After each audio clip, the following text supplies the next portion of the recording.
નમસ્કાર વિદ્યાર્થી મિત્રો, હું અશ્વિનભાઈ કંટાળિયા, વિદ્યોદય વિદ્યા સંકુલના ટ્રસ્ટી અને સંચાલક. આવતીકાલથી શરૂ થતી બોર્ડની પરીક્ષા, એમાં તમે જ્વલંત સફળતા મેળવો તે બાબતે કેટલીક સૂચના આપવા માટે આવ્યો છું. વિદ્યાર્થી મિત્રો, પરીક્ષા ખંડ દરમિયાન તમારે કેવા કેવા બાબતોને અનુસરવી, કેવી ધ્યાન રાખવી, એની વાત અહીંયા હું કરું છું. સૌથી પહેલા સમયસર પરીક્ષા ખંડમાં પ્રવેશ મેળવી લો. તમારી બેઠક વ્યવસ્થા બરાબર છે કે કેમ એ ચકાસી લો. બેસી અને સૌથી પહેલું કામ, ઊંડા શ્વાસ લઈ અને 3 કલાક પેપર લખી શકવાની શક્તિ કે સ્ટેમિના તમે ભેગી કરો. શરૂઆતમાં 15 મિનિટ તમને પેપર વાંચવાનો મળશે, તો એ સમય દરમિયાન તમે આખું પેપર ધ્યાનથી તમામ પ્રશ્નોને વાંચો, એટલે તમને ખ્યાલ પડશે કે કયા પ્રશ્નમાં કેવો જવાબ લખવાનો છે. એટલે તમે એકદમ શ્યોરલી જે પ્રશ્નમાં માંગ્યું છે એ જ તમે આપી શકો, ઉતાવળ ન થાય.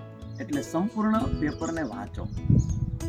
સમયાંતરે ટાઈમ મળે ત્યારે અથવા દર 15-20 મિનિટે સાથે લઈ ગયેલી પાણીની બોટલમાંથી પાણી પીવું, કારણ કે બપોરનો સમય હશે, ઉનાળાની શરૂઆત થઈ ગઈ છે, તમને પરીક્ષાઓનું ટેન્શન હશે.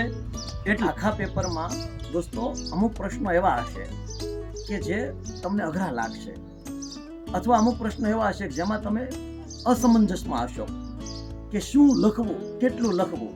તો એવા સમયે તમારે શું કરવાનું છે? એવા સમયે જે અઘરો લાગતો પ્રશ્ન અથવા બિલકુલ ન આવડતો પ્રશ્ન, એને ત્યાં છોડી દો, એની અમુક સ્પેસ તમે મૂકી દો અને આગળ વધી જાઓ.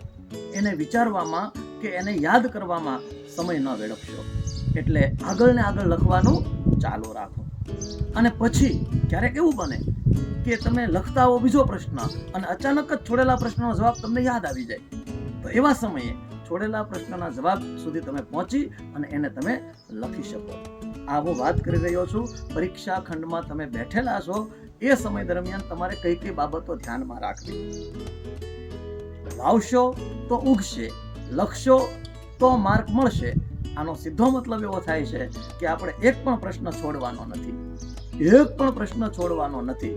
છેલ્લે ન આવડતા પ્રશ્નમાં પણ એને લગતું, એના જેવું તમે લખી શકો. અને જી હા, બિલકુલ આજુબાજુવાળા સાથે વાત કરવાનો પ્રયત્ન ન કરીએ. કોઈની રિસિપ્ટ ઉડી જાય તો પણ એમને અંબાવવાની સેવા પણ ન કરીએ. સુપરવાઇઝર સાથે મીઠાશભરું વર્તન કરીએ. સુપરવાઇઝર સાથે ક્યારેય બાંધીએ નહીં, ઝઘડીએ નહીં. અને બાજુવાળાને બોલાવવાનો પણ પેપર દરમિયાન વર્ગખંડમાં, પરીક્ષા ખંડમાં આપણે પ્રયત્ન ન કરીએ. અને જ્યારે તમને એવું લાગે કે હું થાકી ગયો છું, હવે આગળનો પેપર નહીં લખી શકું, ત્યારે ફરી એક વખત 3 સેકન્ડ 5 સેકન્ડ આંખો બંધ કરી ઊંડો શ્વાસ લઈ અને એક સાથે આમ શક્તિને ભેગી કરજો. એટલે ચોક્કસ 15-20 મિનિટ સુધી લખવાની સ્ટેમિના તમારામાં આવી જશે. આ અમારો જાત અનુભવ બોલે છે. તો આવું કરવાથી આપણે વર્ગખંડમાં સારામાં સારા માર્ક સુધી પહોંચી શકીએ.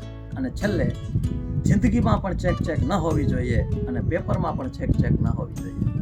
એકદમ સ્વચ્છ, સુઘડ અને સુંદર મજાનું આપણું પેપર હોય એવું આપણે વર્ગખંડમાં ધ્યાન રાખીશું. બસ વિશેષ કાંઈ નહીં કહેતા. મને તમારા પર ભરોસો છે, તમે તમારા પર ભરોસો રાખજો. બાકી wish you all the best.